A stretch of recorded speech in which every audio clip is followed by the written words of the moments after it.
Trump got a free pass from Twitter and Facebook, and the result was a storming of the Capitol. Following the takeover of the U.S. Capitol by a pro-Trump mob, Twitter and Facebook pulled the plug on President Donald Trump's accounts, suspending him from posting based on the fear that his messages would incite even more violence than we already saw in the halls of Congress.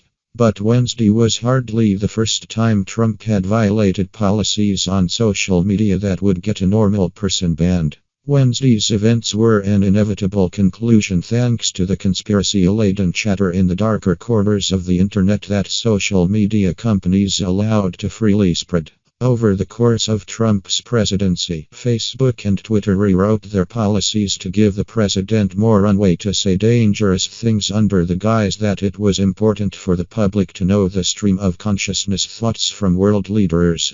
These policies were clearly designed around Trump's online behavior and gave him the freedom to spread messages of hate, conspiracy, and violence.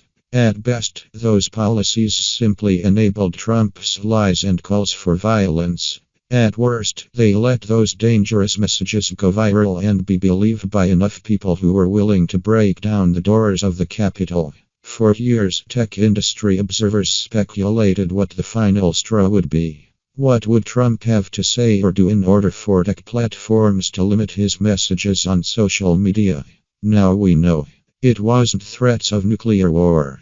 It wasn't veiled threats that racial equality demonstrators last summer would be shot. It wasn't any of the numerous lies about the results of our last election.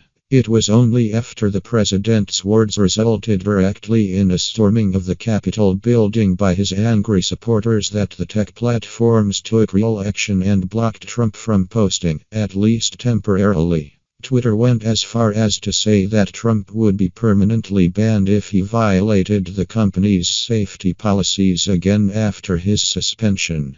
On Thursday, Facebook CEO Mark Zuckerberg announced Trump's suspension, which was originally set for 24 hours, will extend at least through the presidential transition on Jan 20th. It's worth a brief history lesson on how we got here. It wasn't until 2020, more than 3 years into Trump's presidency, that Facebook and Twitter started labeling his messages with fact-check links and safety warnings.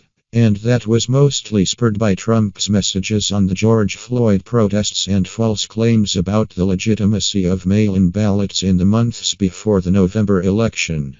Trump was unchecked on social media for the vast majority of his presidency and given free rein to oxygenate the worst impulses of his followers as a result. Now there will be a reckoning. In the weeks to come, we'll have to look at social media's role in enabling the darkness we witnessed Wednesday. Facebook and Twitter's approach that a world leader should get free rein to say whatever they want without consequence ignored the fact that a president's words have great power and influence over the people who see them. Over the years, Trump's social media habit fueled anger and resentment among his followers, finally crescendoing into the violence we saw on Capitol Hill. For those watching closely, though, this wasn't a surprise. The same conspiracies and lies that fueled the mob on Wednesday began in the dark corners of the internet, found their way to major social platforms, and were repeated by mainstream conservative outlets. The conspiracies were funneled to a president who was already inclined to believe them and spread them across his social accounts, creating a loop of false and dangerous information that fed on itself. Those lies continued even after the riot. Almost as soon as the mob breached the Capitol, conspiracy theorists postulated online that the people who street